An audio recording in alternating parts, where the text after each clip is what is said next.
है और अब एक दो राउंड की यहाँ पर गिनती बाकी है, लेकिन अब इतना बड़ा अंतर है कि जिसमें वो उनकी जो जीत है वो सुनिश्चित वो कर चुके हैं। और इसी कारण से थोड़ी देर पहले जो है वो यहाँ पर हमसे बात कर रहे थे और खास बातचीत में उन्होंने हमें ये भी कहा है कि कहीं ना कहीं अब दूदू के जो विकास का मुद्दा है वो यहाँ पर रहने वाला है। और ये यहाँ पर अब जो अलग अलग मीडिया के साथी हैं उनसे भी यहाँ पर बात कर रहे हैं और इसी के साथ में उनके जो समर्थक हैं उनके चेहरों पर यहाँ खुशी की लहर जो है वो देखने को मिल रही है। कह रहे हैं कि काफ़ी भ्रष्टाचार का जो मुद्दा वो इस चुनाव में चला और जो लोग जिन्हों की उनके समर्थक थे या जो बाबूलाल नाखुश थे उन लोग को थाने कोर्ट कचहरी का सामना करना पड़ा, उनको जेल में डाला गया। यही आप लगातार तस्वीरें दिखा रहे हैं और पल पल की अपडेट आप देते रहिएगा। हमारे साथ अलका जी भी जुड़ी हुई है। अलका जी, वो तस्वीरें हमने दिखाए, महिलाएं यहाँ पर डांस करती हुई नजर आई, खुशियां यहाँ पर बांटती हुई नजर आई और देखा गया था जब प्रधानमंत्री नरेंद्र मोदी राजस्थान का दौरा करते थे तो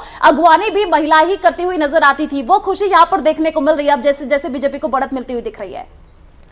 देखिए, आधी आबादी को अगर एक तरह से कहा जाए कि पॉलिसी मेकिंग में और राज्य में भागीदारी देने का काम किया तो मोदी जी की सरकार ने किया। पहली बार 11 महिला मंत्री हैं केंद्रीय कैबिनेट में और कोई महिला बाल विकास यानी इम्पोर्टेंट पोर्टफोलियोज उनके पास है। निर्मला सीतारमण जी लगातार वित्त मंत्री हैं और अब नारी शक्ति वंदन अधिनियम जो 27 साल तक कांग्रेस ने लटका कर रखा था, महिलाओं को राज में भागीदारी देने की तैयारी की है तो वो भी मोदी सरकार ने की है।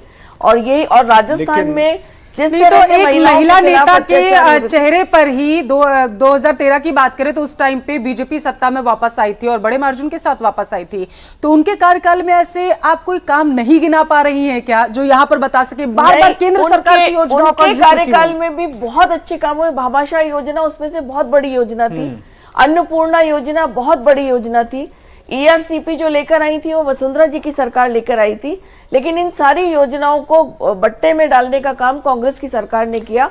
और उनकी एक बार रिजल्ट आप चल लेते हैं, वहां पे सहयोगी ममता कुछ जानकारी देना चाहती है। ममता बोलिए।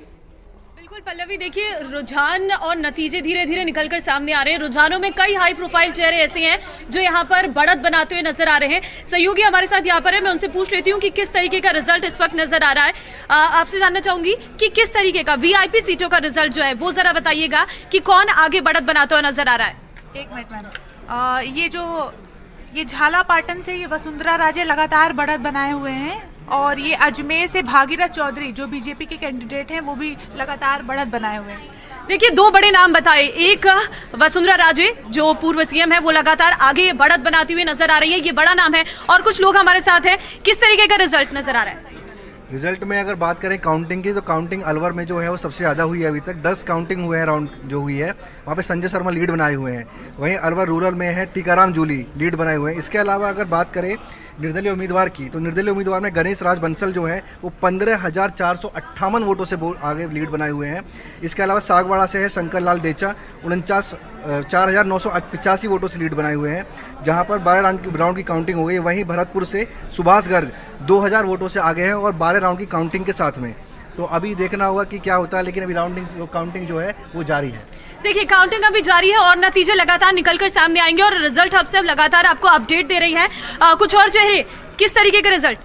अभी जैसा हनुमानगढ़ से बलवंत पुनिया लगातार आगे बढ़े हुए हैं, वहीं पोखरन से प्रतापपुरी बीजेपी के आगे बढ़े हुए हैं, वहीं विक्रम बीकानेर वेस्ट से अगर बात करें तो जेठानंद व्यास जो हैं वो आगे बढ़े हुए हैं अभी लगातार।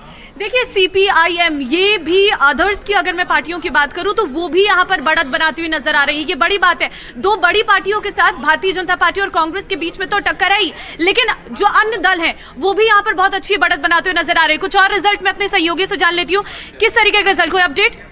सतीश पूनिया जो हैं वो आगे चल रहे हैं, बीजेपी लीडर हैं सतीश पूनिया, वो आगे चल रहे हैं, लगातार आगे बढ़त बनाए हुए हैं। देखिए, सतीश पूनिया बड़ा चेहरा और लगातार बढ़त बनाए हुए हैं। पल्लवी, इस तरीके का रिजल्ट लगातार सामने आ रहा है और कुछ और अपडेट है वो भी मैं जरा आपको बता देती हूँ। मैं आपको बता दूं कि घटौल विधानसभा क्षेत्र की 13वें राउंड की जो है काउंटिंग चल रही है। वहां से भारत आदिवासी पार्टी के अशोक कुमार जो है वो लीड कर रहे हैं 293 वोटों से। उनको टोटल जो है 43,565 वोट मिले हैं। देखिए, लीड जो है वो भी आप देख सकते हैं कि जो नंबर है वो बहुत ज्यादा है, काउंटिंग का जो नंबर है वो भी बहुत ज्यादा है और डिफरेंस भी यहाँ पर साफ तौर पर नजर आ रहा है कि हाँ, वोटर्स की पसंद क्या थी और जिसे जिताया उसे बड़े आंकड़े से, बड़े मार्जिन से पल्लवी जिताया है। कंफ्यूज नहीं रही है ममता इस बार, जनता कंफ्यूजन में ले जा करके उन्होंने मतदान नहीं किया। एक तरफा जिसे जिता दिया रविंद्र, और जिसके पक्ष में वोट नहीं डाले जनता कंफ्यूज नहीं थी। बिल्कुल पहले से ही यह तय किया हुआ था कि आखिर किसकी सरकार बनानी है या एक तरफा जनाधार देना है और जनादेश देना है। कहीं भी किसी तरह की कोई इफ बट या जो नाराज हुए हैं उनकी जरूरत पड़ सकती है बात करने की, या फिर बाकी जो दलों से जीत कर आए हैं उनको अपनी पार्टी में मर्ज करा सकते हैं।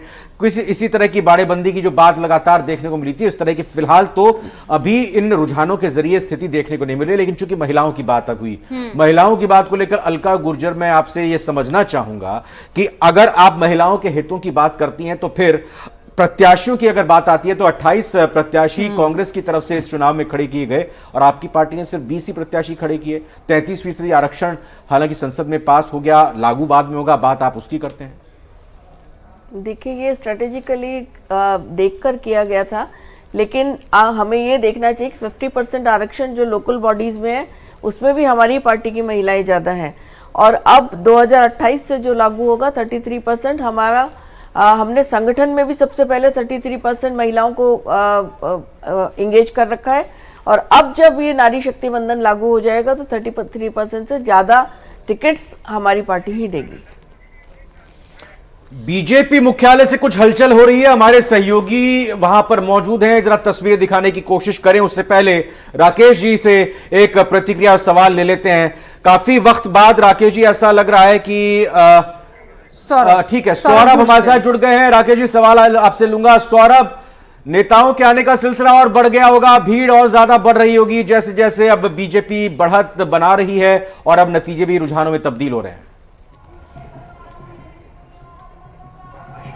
जी बिल्कुल, देखिए रुझान रिजल्ट में परिवर्तित होने के बाद अब धीरे धीरे बीजेपी कार्यालय में भीड़ जो है वो बढ़ती जा रही है और बीजेपी जश्न के माहौल में डूबती हुई नजर आ रही है। बीजेपी प्रदेश कार्यालय के बाहर डीजे मंगवा लिया गया और डीजे की धुन पर तमाम कार्यकर्ता नाचते झूमते जो है वो इस वक्त नजर आ रहे हैं। डीजे पे अलग अलग गीत जो है वो सुनाए जा रहे हैं। जो राम को लाएं हमको लाएंगे, ये नारा जो है वो जोरदार तरीके से गूंज रहा है। बीजेपी के कुछ नेता हैं, उनसे बात करने की कोशिश कर लेते हैं। भाई साहब, जिस प्रकार से रुझान अब रिजल्ट में परिवर्तित हो रहे हैं, किस प्रकार के जश्न की तैयारी है? ये राजस्थान की 8 करोड़ जनता की जीत है। ये राजस्थान की गहलोत सरकार के प्रति रोष का इजहार है। जिस तरीके से 5 वर्षों में कांग्रेस सत्ता के संघर्ष में, कुर्सी की लड़ाई में उलझी रही, जिस तरह मुख्यमंत्री ने यहाँ पे तुष्टीकरण, व्याभिचार, अत्याचार को परे रख, ये देखिए ये मुद्दे थे, लेकिन अब ये बताइए जश्न किस प्रकार से किया जाएगा? अब ये सब पूरे तीनों राज्यों के अंदर भाजपा का असंख्य लाखों कार्यकर्ता आज उसे केवल खुशी सेलिब्रेट करने दीजिए कि जिसने 5 साल अटूट मेहनत की है, रात दिन एक किया है भारतीय जनता पार्टी को, और माननीय नरेंद्र मोदी जी के विकास गंगा में साथ बहने का एक तय कर लिया है। तो ये जीत सभी माननीय मोदी जी को समर्पित है, राष्ट्रीय नेतृत्व को समर्पित है, हर उस असंख्य कार्यकर्ता को समर्पित है जिसने अपना रात दिन एक करके पार्टी को विजय श्री दिलाई है। पार्टी को विजय श्री दिलाई। लेकिन एक अपडेट ये सामने आ रहा है कि अब जब रिजल्ट धीरे धीरे सामने आएंगे उसके बाद तमाम जो प्रत्याशी जो जीते वो अब बीजेपी कार्यालय पहुंचेंगे और बीजेपी कार्यालय में संभवतः उनका स्वागत की तैयारियां जो है वो की जा रही हैं। जैसे जैसे कैंडिडेट जीतकर बीजेपी कार्यालय पहुंचेंगे, यहाँ पर उनका तिलक और माला और साफा पहनाकर जो है वो स्वागत। सौरभ, आपको सूत्रों से अगर जानकारी मिली हो, बीजेपी नेताओं से आपने जानकारी हासिल की हो, जब नतीजे आएंगे तो उन बीजेपी के जीते हुए कैंडिडेट्स के लिए कोई निर्देश जारी हुआ है क्या कि आप आइए जयपुर में, या फिर कोई और विशेष उनके लिए इंस्ट्रक्शन? देखिए अभी इंस्ट्रक्शन नहीं दिए। प्रदेश प्रभारी अरुण सिंह जो है वो लगातार यहाँ पर मॉनिटरिंग कर रहे हैं। तमाम जिलाध्यक्षों से बात चल रही है, तमाम कैंडिडेट से बात चल रही है, और जब जीत सुनिश्चित हो जाएगी, जब उन्हें रिटर्निंग अधिकारी द्वारा प्रमाण पत्र जो है वो मिल जाएगा, उसके बाद संभावना पूरी है कि तमाम प्रत्याशियों को, कैंडिडेट्स जीतने वालों को, उनको बीजेपी के प्रदेश मुख्यालय पर बुलाया जाएगा और संभवतः आज रिजल्ट जिस प्रकार से, चूंकि 3-4 बजे तक पूरे रिजल्ट आएंगे, तो संभवतः कल बीजेपी तमाम प्रत्याशियों की जो कैंडिडेट जीते हैं उनकी बैठक जो है वो जयपुर में कर सकती है। तो अभी चूंकि ये रिजल्ट जो है वो देखने की कोशिश जो है वो तमाम नेता यहाँ अभी पर कर रहे हैं। बीजेपी के वो कौन से बड़े नेता जो चुनावों में आगे रहे थे लगातार इस वक्त यहां जयपुर मुख्यालय में बीजेपी के मौजूद हैं, आपको जानकारी मिली होगी? यहाँ पर अभी गजेंद्र सिंह शेखावत केंद्रीय मंत्री वो यहाँ पर मौजूद हैं, बीजेपी के प्रदेश अध्यक्ष सीपी जोशी यहाँ पर मौजूद है, घनश्याम तिवारी मौजूद है। लेकिन चूंकि जिस प्रकार का माहौल लग रहा था, एग्जिट पोल ने बीजेपी की टेंशन जो है वो बढ़ाई थी, इस लिहाज से अलग अलग संभागों में भी नेताओं को लगाया गया था कि कहीं अगर जरूरत पड़ती है निर्दलीय और बागियों की तो उन्हें किस प्रकार से सेट करना है, उन्हें किस प्रकार से मनाना और उन्हें अपने खेमे में लाना है। इस लिहाज से तमाम नेता जो है वो अलग अलग जगहों पर तैनात थे। लेकिन अब जिस प्रकार के रुझान सामने आ चुके हैं उसके बाद कह सकते हैं कि अब तमाम नेता जो है वो शाम तक जो है वो बीजेपी प्रदेश कार्यालय पहुंच जाएंगे और विधायकों की बैठक जो है वो संभवतः कल हो। लेकिन आज सिर्फ जो है वो जश्न का माहौल ही यहाँ पर नजर आ रहा है। तमाम कार्यकर्ता नाचते गाते झूमते जो है वो यहाँ पर दिख रहे हैं और जिस प्रकार से एक एक कैंडिडेट के रिजल्ट या रुझान आगे बढ़ते हुए नजर आते हैं उसी प्रकार से ये जोश भी जो है वो लगातार दोगुना होता हुआ नजर आता है। जी बिल्कुल, इन जश्न की तस्वीरों को दिखाते रहिए। एक्सपर्ट्स हमारे साथ मौजूद हैं, बीजेपी से भी अलका जी हमारे साथ मौजूद हैं। एक मैं रिएक्शन जो खबर बीच में आ रही है उस पर लेना चाहूंगा। राकेश जी, वो खबर ये कि मल्लिकार्जुन खड़गे ने 6 दिसंबर को इंडिया गठबंधन की बैठक बुलाने का फैसला किया है। संभावित 2024 के लोकसभा चुनावों की सीटों पर चर्चा करने को लेकर यह मीटिंग कॉल की गई है। अभी रुझान नतीजे बीच में आ रहे हैं उसी दौरान। देखिए 2024 का ये आईना था, एक तरह से सेमीफाइनल हम इसको बोलते थे इलेक्शन को, और जो इंडी गठबंधन की तरफ से जो भ्रम फैलाया जा रहा था कि मोदी मैजिक खत्म हो चुका है, वो खत्म नहीं हुआ, वो अपने चरम पे है और 2024 में वो अपने और चरम पे होगा। और मुझे लगता है 2024 में भी भाजपा प्रचंड बहुमत के साथ नेशनल अपना सीटें लेके आएगी और जीत करेगी और मोदी जी दोबारा प्रधानमंत्री बनेंगे और देश एक बड़ी मजबूती की तरफ बढ़ेगा। अलका जी, लगातार कई मंचों पर जब हम चर्चा करते थे लेकिन इससे पहले संवाददाता बाबूलाल के पास चल लेते हैं। बाबूलाल, क्या कुछ अपडेट है? देखिए, बीजेपी में जश्न चल रहा है तो कांग्रेस पार्टी में पूरी तरह से सन्नाटा पस रहा है। मैं पीसीसी के वॉर रूम के बाहर खड़ा हूं। बैरिकेडिंग लगा दी गई है तो जाने कैसे देंगे किसी को अंदर? और ये गेट बंद कर दिए तो जाने कैसे देंगे? गेट खुलेंगे तो कोई भी आपको नजर नहीं आ रहा है। इसका मतलब ये है कि कांग्रेस पार्टी ने हार कबूल कर ली है और उसे अब कोई चमत्कार की उम्मीद भी नहीं बची है। मेरे साथ में वैभव शर्मा है जो कि बाहर अकेले खड़े हैं, उनके साथ में कुछ नेता थे वो भी चले गए हैं। वैभव शर्मा महासचिव है कांग्रेस पार्टी के, लगता क्या है अब बिल्कुल नाउम्मीद हो गए आप लोग? तो सत्ता अब आपके करीब भी आती हुई नहीं दिख रही। देखो, जो जनता ने हमें मैंडेट दिया है वो हम स्वीकार करते हैं और अभी भी हमारी ये है कि जो लास्ट की सीटें हैं, क्योंकि जहां पे 2000-3000 का मार्जिन बचा होगा वहां पे कांग्रेस 100%। अरे तो कार्यकर्ता क्यों नहीं है यहाँ पे? हमने योजनाएं चलाई है, वो काम कर रही है। अगर हम पिछले 2 बार के विधान नेता नहीं तो कार्यकर्ता तो होने चाहिए थे ना, एक भी नहीं है। स्टूडियो से बार बार सवाल आ रहा है कि भाई किसी को तो दिखाइए, दिखाएं किसको? कोई है ही नहीं। यानी लग यही रहा है कि कांग्रेस पार्टी ने मान लिया है कि अब उसे कोई चमत्कार भी वापस सत्ता की तरफ यानी नजदीक भी नहीं ला सकता। मान चुके हैं आप लोग, इसलिए कोई नहीं आ रहा। देखिए, जो ध्रुवीकरण की राजनीति बीजेपी करती आ रही है और वो कहीं ना कहीं उसमें सक्सेस भी हो रहे हैं।